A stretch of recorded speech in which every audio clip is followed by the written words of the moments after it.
Shalom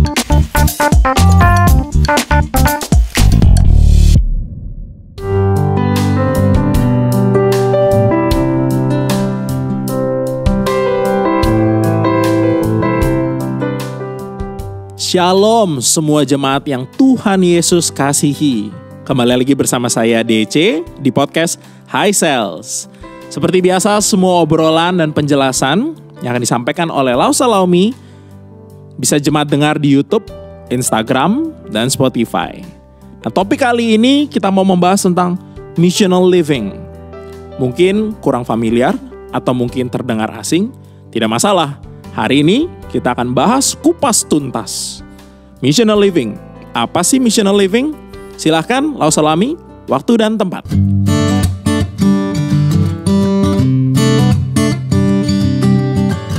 Shalom Bapak Ibu Saudara. Tanpa terasa ini adalah seri terakhir dari serangkaian seri The Beautiful Community. Pada seri terakhir ini kita akan membahas tentang missional living, yaitu hidup yang naturnya adalah bermisi. Di 2 seri sebelumnya telah dijelaskan bahwa kita sebagai komunitas misional harus siap diutus. Harus bisa menjadi komunitas terang di tengah dunia yang gelap. Dan karenanya kita perlu memperlengkapi diri. Pertama-tama yaitu dengan komitmen menjadi murid Kristus yang menghidupi hidup relasional yang berintegritas. Secara inklusif di tengah masyarakat, namun dengan kualitas hidup yang eksklusif di dalam Kristus. Untuk mencapai ini maka pemimpin gereja perlu meneladankan kehidupan relasional yang berintegritas kepada jemaatnya. Dan secara simultan, gereja perlu mendampingi dan memperlengkapi kehidupan misional jemaatnya. Serta komunitas misional juga harus secara sengaja menyediakan ruang yang aman bagi orang-orang yang belum percaya untuk bisa berkesempatan mencicipi kualitas komunitas Kristus yang baik, yang bisa membuat mereka terpikat untuk mengenal Kristus. Dengan mengupayakan perwujudan 3 aspek inilah, kita akan bertumbuh menjadi komunitas yang misional. Komunitas yang natur hidupnya adalah melaksanakan misi Allah. Pertanyaan selanjutnya, dari mana kita tahu bahwa hidup kita sudah misional? Menurut Tim Keller, bisa dilihat dari 6 ciri berikut. Pertama, hidup yang misional terlihat dari keberanian menghadapi berhala-berhala masyarakat. Zaman dulu penyembahan berhala dilakukan bangsa Israel demi alasan praktis, yaitu agar hasil pertanian ataupun peternakan mereka diberkati. Mereka meletakkan iman mereka kepada ilah lain dan melupakan Yahweh Sang Pencipta. Zaman ini, pada apa masyarakat meletakkan keyakinan mereka selain pada Tuhan? Utamanya adalah pada sains. Ketika pandemi COVID-19 melanda dunia, negara-negara barat gencar mengupayakan vaksin. Dalam salah satu pertemuan tingkat tinggi para pemimpin Uni Eropa terlihat pada Jumbotron satu pernyataan, "Science will win." Walaupun benua Eropa dan Amerika dulunya adalah kantong Kristen, namun jejak kekristenan sudah sangat kabur. Tidak ada satu pemimpin barat pun yang menghimbau rakyatnya untuk mengandalkan Tuhan dalam menghadapi situasi pandemik tersebut. Kemampuan sains dijunjung tinggi di atas kemahakuasaan Tuhan. Itulah berhala masyarakat zaman ini. Ketika Tuhan dinomor sekiankan. Berhala lainnya adalah kesamaan hak asasi manusia yang juga dijunjung tinggi di atas firman Tuhan.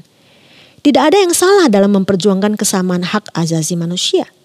Tuhan Yesus sendiri melakukannya, utamanya bagi kaum-kaum yang dimarginalkan di zamannya, yaitu para perempuan, anak-anak, dan mereka yang jadi outcast karena penyakit mereka diasosiasikan dengan dosa. Alkitab juga sangat menekankan tentang equality. Karya keselamatan Kristus adalah untuk semua orang, tanpa pandang bulu. Ketika equality dilakukan dengan mengkompromikan dan melanggar firman Tuhan, menomor sekiankan Tuhan, maka itu menjadi berhala. Di Amerika banyak terjadi aksi demo yang memprotes keputusan Mahkamah Agung yang mensahkan larangan aborsi. Hampir 50 tahun Amerika melegalkan aborsi dengan dasar bahwa wanita berhak menentukan apa yang harus dilakukan atas tubuhnya sendiri. Pelarangan aborsi dianggap melanggar hak asasi manusia, hak asasi wanita. Itulah yang disampaikan oleh para pendemo. Benarkah demikian? Dalam 1 Korintus 6 ayat 19-20 dengan jelas Tuhan berfirman, "Atau tidak tahukah kamu bahwa tubuhmu adalah bait Roh Kudus yang diam di dalam kamu? Roh Kudus yang kamu peroleh dari Allah, dan bahwa kamu bukan milik kamu sendiri, sebab kamu telah dibeli dan harganya telah lunas dibayar. Karena itu muliakan Allah dengan tubuhmu." Aborsi jika perlu dilakukan karena membahayakan kesehatan, tentulah berbeda maknanya jika dilakukan karena gaya hidup seks bebas.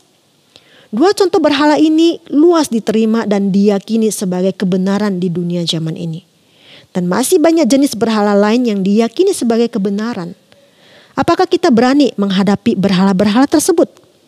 Apakah kita pilih menghindar, pilih toleransi, atau pilih mengupayakan kebenaran Injil saat diperhadapkan dengan konteks budaya tersebut? Ciri yang kedua, hidup yang misional terlihat dari upaya mengkontekstualisasikan Injil dengan terampil. Kontekstualisasi Injil adalah mengkomunikasikan Injil dalam bahasa yang dimengerti oleh budaya tertentu, baik itu budaya suku ataupun budaya zaman. Untuk bisa melakukan ini, tentulah kita harus terlebih dulu memahami budaya yang dihidupi oleh orang atau kelompok yang mau kita injili. Dan pemahaman ini hanya bisa dilakukan dengan terlebih dulu belajar memahami konteks budaya yang ada. Dan ini tentu memerlukan intensi, memerlukan kesungguhan, waktu, dan utamanya adalah membangun relasi. Seperti seorang misionaris yang diutus ke daerah atau ke suku tertentu, dia harus hidup di tengah-tengah suku tersebut, secara sengaja mengamati dan mempelajari bahasa dan budaya mereka. Apakah kita melakukan upaya kontekstualisasi Injil dalam kehidupan dan pergaulan kita sehari-hari? Adakah kita secara sengaja memakai waktu kita untuk mengamati dan mempelajari budaya ataupun nilai-nilai yang kental mewarnai kehidupan teman-teman kita, kolega kita, pegawai kita, ataupun kerabat kita yang belum percaya, demi untuk memberitakan Injil yang kontekstual, yang bisa mereka pahami dan terima dengan baik? Keterampilan membutuhkan upaya yang sungguh-sungguh. Demikian juga dengan keterampilan mengkontekstualisasikan Injil. Adakah kita mengupayakan ini secara intensional? Ciri yang ketiga, hidup yang misional terlihat dari upaya memperlengkapi orang-orang dalam misi di setiap aspek ataupun bidang kehidupan mereka. Nah, pola ini sebenarnya sudah disinggung di seri sebelumnya. Para pemimpin gereja harus menyadari bahwa jemaat memiliki peran yang penting sebagai misionaris informal, utamanya dalam komunitas mereka. Dan karenanya gereja harus secara intensional mempersiapkan jemaat.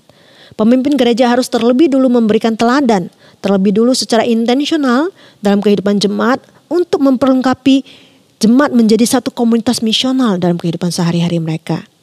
Dan pengajaran gereja harus diintegrasikan dengan dasar-dasar teologi misi yang berkesinambungan bagi jemaat, sehingga jemaat semakin efektif dalam menjalankan perannya sebagai komunitas misional. Hidup yang misional yang keempat terlihat dari upaya menjadi komunitas yang melayani.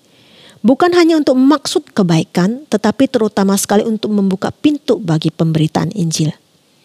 Bukankah demikian juga Allah telah memperlakukan kita? Paulus ketika menegur jemaat di Roma menegaskan demikian dalam Roma 2 ayat 4. Atau kalian pandang enteng kemurahan Allah dan kelapangan hati serta kesabarannya yang begitu besar? Pasti kalian tahu bahwa Allah menunjukkan kebaikan hatinya karena Ia mau supaya kalian bertobat dari dosa-dosamu. Tuhan sudah terlebih dulu melayani kita sampai harus mengosongkan dirinya dan berkorban nyawa demi untuk menyelamatkan kita. Melayani sesama demi untuk keselamatan jiwa mereka, itu jugalah yang harus menjadi misi hidup kita. Jadi setiap tindakan kebaikan bukan hanya dimaksudkan untuk dilakukan secara random, secara acak, bukan hanya dimaksudkan untuk dilakukan bagi kebaikan dari yang dilayani, tetapi harus dilakukan secara strategis untuk membawa sesama kepada Kristus. Adakah itu kita hidupi dengan sungguh-sungguh dalam hidup kita, dalam komunitas kita? Lantas bagaimana pelayanan kita bisa menjadi sarana misi ketika diperbandingkan dengan kelompok-kelompok non-Kristen yang perlu kita akui sesungguhnya mereka memiliki pelayanan yang jauh lebih masif, lebih strategis, lebih baik daripada pelayanan gereja. Ciri yang kelima, hidup yang misional terlihat dari upaya mengharapkan pertobatan dan keterlibatan dari orang yang belum percaya pada sebagian besar aspek kehidupan dan pelayanan gereja. Sederhananya, gereja yang misional adalah gereja yang seluruh natur kehidupannya adalah melakukan misi Allah. Dan karenanya seluruh aspek kehidupan gerejawi haruslah memiliki respons misional terhadap kehadiran orang-orang yang belum percaya. memperlakukan mereka seperti anak hilang yang kembali dan disambut dengan penuh kerinduan dan sukacita, sebagaimana seluruh malaikat di surga akan bersukacita ketika satu jiwa diselamatkan. Bagaimana hidup kita dalam memperlakukan mereka yang belum percaya? Bagaimana juga dengan perlakuan komunitas kita? Ciri yang keenam, hidup yang misional terlihat dari upaya mempraktikkan kesatuan. Kesatuan komunitas misional sangatlah penting. Mazmur 133 menekankan pentingnya kesatuan saudara seiman untuk menjalankan tugas keimaman kita sebagai alat yang dipakai Tuhan menjadi saluran berkat yang menuntun dunia pada kehidupan kekal dalam Kristus. Karena kita adalah satu tubuh Kristus. Perpecahan umat adalah upaya si jahat untuk menghambat misi Tuhan bagi dunia ini. Kita harus terus waspada agar tidak terjatuh dalam tipu muslihat si jahat. Bagaimana mempraktikkan kesatuan? Saya yakin kalian pasti menjawabnya. Pasti bisa menjawabnya. Bagaimana kita mempraktikkan kesatuan? Yaitu dengan saling mengasihi.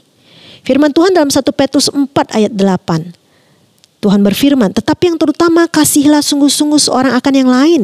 Sebab kasih menutupi banyak sekali dosa. Walaupun kita sudah ditebus Kristus, namun kita masih hidup di dalam dunia yang dikuasai dosa. Kita masih hidup dengan tubuh dan pikiran yang dikuasai dosa. Dosa adalah celah kritis yang bisa menimbulkan perpecahan dalam tubuh Kristus. Hanya dengan kasih yang sungguh-sungguh, kasih yang sejati yang kita terima dari Kristus dan kita praktekkan secara intensional dalam kehidupan sehari-harilah, baru kita dapat menjadi komunitas yang bersatu. Komunitas yang kontras di tengah dunia yang gelap. Komunitas yang misional. Bagaimana mempraktekkannya secara intensional dalam kehidupan sehari-hari kita di tengah komunitas tubuh Kristus? Harus mulai dari komitmen diri. Gereja sudah menyediakan wadah bagi jemaat untuk bisa berproses menjadi murid Kristus, yaitu melalui gerakan pemuritan Christ Cells. Ini adalah wadah di mana jemaat bisa memiliki satu komunitas kecil, satu kelompok kecil yang bersama-sama berkomitmen untuk belajar mempraktikkan firman Tuhan dalam kehidupan sehari-hari. Dengan saling menolong, saling mengingatkan, saling mendukung, saling mendoakan, saling terbuka, saling berproses, dan saling dibentuk. Intinya adalah adanya komitmen bersama untuk secara intensional dan rela diproses dan dibentuk menjadi murid Kristus. Mari saya mengajak jemaat sekalian yang rindu untuk menjadi murid Kristus, yang rindu untuk menjadi komunitas misional, yang rindu untuk bisa melaksanakan tugas kita sebagai imamat yang rajani. Jangan tunggu lagi, jangan mau tertipu lagi oleh muslihat si jahat. Mari, mulailah dari dirimu sendiri. Izinkan saya berdoa untuk jemaat sekalian. Tuhan, hamba berdoa dan memohon kiranya setiap jemaat yang telah Engkau pilih dan tetapkan menjadi imamat-Mu yang rajani, menjadi bangsa-Mu yang kudus, supaya kami bisa memberitakan perbuatan-perbuatan-Mu yang besar. Biarlah jemaat-Mu saat ini diberikan tekad untuk mau berkomitmen menjalankan tugas keimaman kami secara intensional, untuk mau bertekad memperlengkapi diri kami, bersedia diproses, dibentuk menjadi murid-Mu, menjadi komunitas misional yang siap Engkau utus ke tengah dunia yang gelap ini. Mohon Roh Kudus-Mu memberikan api tekad itu ke dalam diri setiap jemaat-Mu. Dalam nama Yesus Kristus, Imam Besar kami, yang telah memberkati kami dengan keselamatan yang kekal dan yang telah mengutus kami ke tengah dunia ini, dan yang berjanji akan menyertai kami dalam misi kami ini, kami berdoa. Amin. Biarlah melalui rangkaian seri pembinaan The Beautiful Community ini, jemaat bukan hanya semakin memahami makna, proses, dan tujuan dari kesatuan tubuh Kristus, tetapi mau mulai mengkomitmenkan diri untuk menjadi komunitas yang misional, untuk melakukan tugas keimaman kita, yaitu menjadi saluran berkat Tuhan bagi keselamatan dunia ini. Kiranya Roh Kudus memberikan tekad itu kepada kita semua. Amin.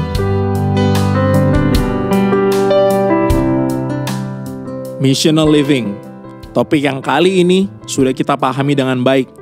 Tentunya terima kasih kepada Lau Salami yang sudah menjabarkan dan menjelaskannya dengan jelas kepada kita. Kembali saya ingatkan bahwa seluruh obrolan dan penjelasan dari Lau Salami bisa jemaat dengar di YouTube, Instagram, dan Spotify. So, let's grow in our community. See you!